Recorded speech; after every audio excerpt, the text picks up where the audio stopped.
오래전 예산에는 나간강이라 불리는 강이 있었다. 크고 작은 산들 사이를 굽이쳐 흐르는 이 강은 예산 마을의 생명줄이었다. 강은 봄이면 눈 녹은 물로 가득 차며 풍성한 자연을 선사했고, 여름이면 더위에 지친 사람들이 시원하게 떠밀려왔다. 얼굴도 마음도 굳은 가을에는 강물이 내려와 낙엽들과 춤을 추며 지나갔다. 그리고 겨울, 강은 잔잔히 얼어붙고 그 위에서 아이들은 즐겁게 썰매를 탔다. 그런데 이 강에는 아주 오래된 전설이 있다. 강에는 큰 용이 잠들어 있고 때로는 강 아래를 유유히 헤엄쳐 다닌다는 것이다. 마을 사람들 중에는 이 용을 본 사람이 아무도 없었지만 장작불 곁에서 할아버지들이 들려주는 이야기에 따르면 이 용은 하늘에서 내려온 아주 특별한 용이라고 한다. 전해지는 바에 의하면 저 멀리 하늘에서는 터무니없이 큰 하늘소가 살고 있었고, 그 하늘소의 울음소리는 지구의 천둥소리로 들렸다고 한다. 이 하늘소는 무한히 넓은 하늘을 천천히 돌아다니며 풀을 뜯고 강 위로 낙하하는 무지개를 타고 내려와 소금 같은 은빛 갈기를 자랑하며 사라지곤 했다. 어느 날 용은 하늘소의 울음소리에 이끌려 처음으로 하늘로 올라가게 되었다. 하늘소는 용을 반갑게 맞이하며 우정이 시작되었다. 두 생명체는 서로의 이야기를 들려주며 하늘에서는 저 멀리 지구의 일을 이야기하고 지구에서는 하늘의 자유로운 삶에 대한 이야기가 오갔다. 하지만 용은 언젠가 한 차례의 천둥소리에 깜짝 놀라 강으로 돌아가야 했다. 그 천둥소리가 그의 마을에 접근한 불길한 징조라고 믿었기 때문이다. 하늘소는 용에게 자신이 주저앉아 있지 말고 그 강을 돌보며 언제나 희망을 잃지 말 것을 당부했다. 용은 강으로 돌아와 다시금 그곳에서의 삶을 시작했다. 소중한 마을 사람들을 지키고 강이 흐르게 하며 하늘소가 남긴 말을 떠올렸다.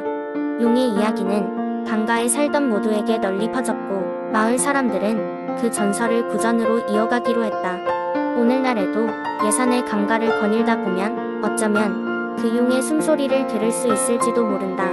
마을 사람들은 강의 물소리와 함께 들려오는 바람 소리에서 용과 하늘소의 이야기를 상상하며 그렇게 강은 계속해서 조용히 흐르고 있다. 두 번째 이야기. 옛날 옛적 장흥 지역의 깊고 울창한 숲속에는 누구도 모르던 비밀의 연못이 있었다.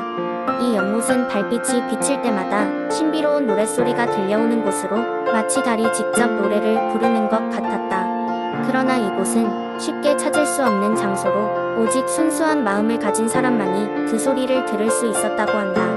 옛날 장흥에는 작은 마을이 있었는데 서로 돕고 사랑하며 살아가는 마음이 따뜻한 사람들로 가득 차 있었다.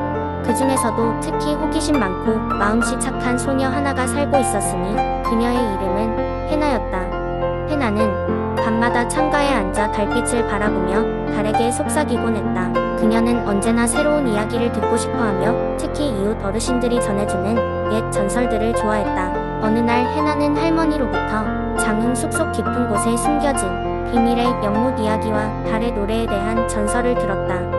이 이야기에 흥미를 느낀 해나는 꼭 연못을 찾아가 보고 싶다는 강렬한 바람을 품게 되었다. 하지만 숲은 깊고 길을 잃기가 쉬운 곳이라 누구도 쉽게 발을 들일 수 없는 곳이었다. 그럼에도 불구하고 해나는 용기를 내어 자신의 여정을 시작했다. 해나의 모험은 어두운 숲속 길을 지나고 키 큰 나무들 사이를 헤쳐나가며 시작되었다. 날이 저물어 어둠이 짙어질수록 해나는 달빛만을 의지하게 되었다. 그녀의 작은 등불보다 달빛이 더 밝았고 그 빛으로만 그녀는 길을 찾았다. 해나는 걷고 또 걸었다. 숲속의 밤은 고요했으나 그녀의 마음은 점점 더 설레었다. 그러던 중 문득 그녀의 귀에 노랫소리가 들리기 시작했다. 그 소리는 처음 들어보는 투명하고 맑은 음조로 마치 새벽녘의 첫 새소리같이 조용히 그러나 확실하게 그녀를 이끌었다. 해나는 조심스럽게 소리가 나는 방향으로 걸음을 옮겼다. 그리고 마침내 아름다운 달빛 아래 은은히 빛나는 연못을 발견하였다. 연못의 물은 마치 거울처럼 달을 비추고 있었고 그곳에서 흐르는 노랫소리가 해나의 마음을 따뜻하게 감쌌다. 해나는 그 연못가에 앉아 눈을 감고 노래를 들었다.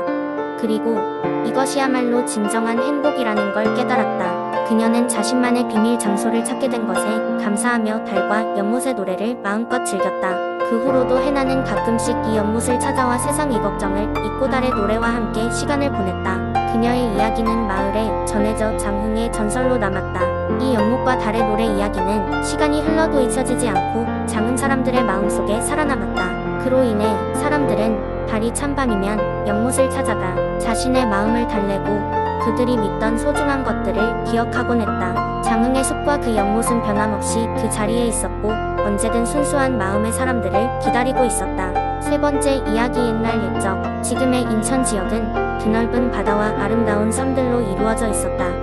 이 지역에는 아름다운 인어 공주가 살고 있었는데 그녀의 이름은 바다연이었다. 바다연은 맑고 푸른 바다에서 다른 인어들과 함께 평화롭게 살았다. 그녀의 노랫소리는 파도 위를 넘어 먼 육지까지 들렸고 사람들은 그 소리에 귀를 기울이며 바다의 신비를 상상했다. 어느 날 바다연은 육지로부터 대게로 들어오던 배를 발견하게 되었다. 그 배에는 용감하고 호기심 많은 젊은이가 타고 있었다. 그의 이름은 무진이었다. 무진은 항상 바다 너머의 신비한 세계를 동경하며 자랐다. 그는 바다연의 노랫소리에 이끌려 그 지역에 오게 되었다. 바다연과 무진은 우연히 만났고 서로에게 매료되었다. 두 사람은 매일 밤 바다의 경계를 넘어 이야기를 나누며 우정을 쌓아갔다. 하지만 인어와 인간은 함께할 수 없는 운명이었다. 바다의 수호신은 바다연에게 인간과의 관계를 경고했다. 그러나 바다연은 무진과의 사랑을 포기할 수 없었다. 그녀는 무진과 함께하기 위해 인간이 되기로 결심했다. 바다연은 깊은 바다 속에 있는 신비한 해초를 찾아가 그곳에 사는 바다 마녀에게 도움을 요청했다. 마녀는 바다연에게 사람으로 바꿔줄 수 있는 물약을 주었지만 대가로 그녀의 목소리를 요구했다. 바다연은 망설였지만 결국 사랑을 위해 목소리를 내주기로 했다. 그렇게 그녀는 인간으로 변해 육지로 올라갔다.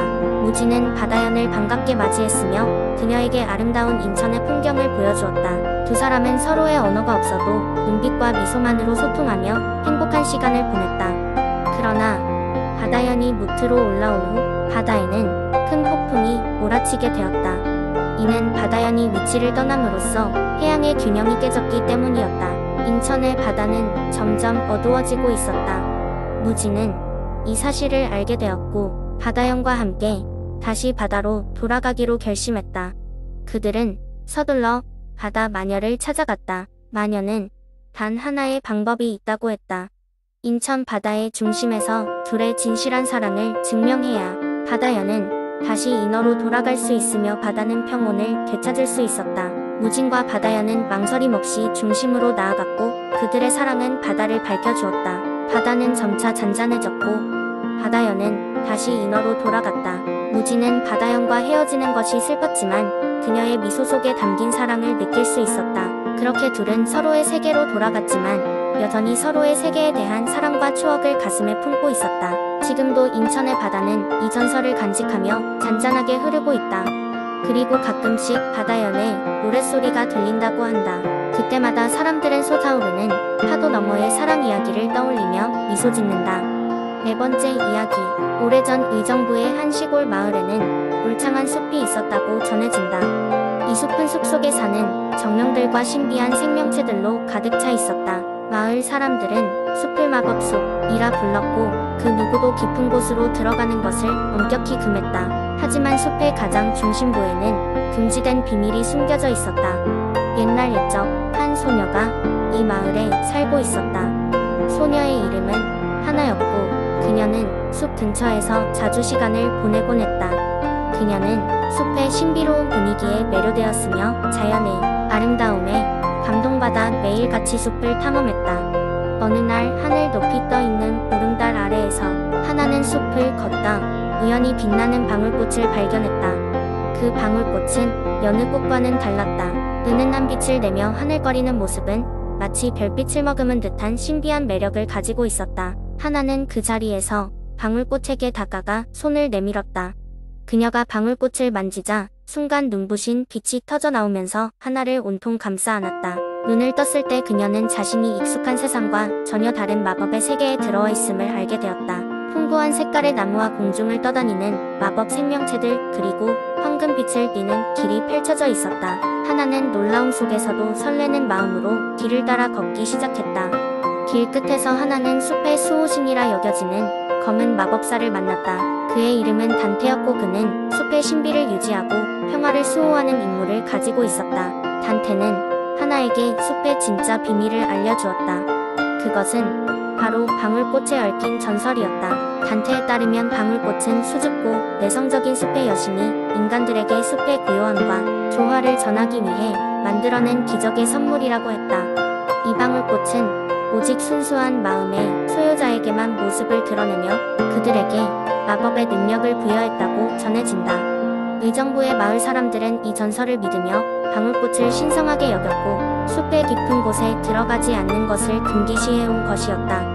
하나는 단테의 이야기를 듣고 숲과 방울꽃의 소중함을 깨달았다. 하지만 동시에 단테에게 부탁했다. 일상으로 돌아갈 수 있게 해주세요. 하지만 숲을 기억하며 그 신비를 아는 사람이 있다는 것, 그리고 제가 방울꽃 덕분에 새로운 삶을 보게 되었다는 것을 전하고 싶어요. 단테는 하나의 순수한 마음을 인정하며 그녀를 다시 원래의 세계로 돌려보냈다. 마법의 숲에 대한 기억과 함께 하나는 더 이상 방울꽃을 찾지 않았지만 마을 사람들에게 숲의 귀중함을 설파했다. 그리하여 마을 사람들은 하나의 경험을 통해 숲을 더욱 존중하게 되었고 의정부에는 다시는 그 누구도 방울꽃을 찾으려 하지 않았다. 그 대신 숲은 평화롭고 조용한 공간으로 남아 누군가가 그 아름다움을 이해하고 존중하기를 기다리듯 시간을 보내고 있었다. 의정부의 숲은 여전히 그 자리에 있고 오늘날에도 어느 누구도 숲의 깊숙한 곳에는 들어가지 않는다. 대신 사람들은 자연의 마법과 숨겨진 비밀을 존중하고 숲의 외곽에서 경이로운 야생과 조화를 이루며 살고 있다.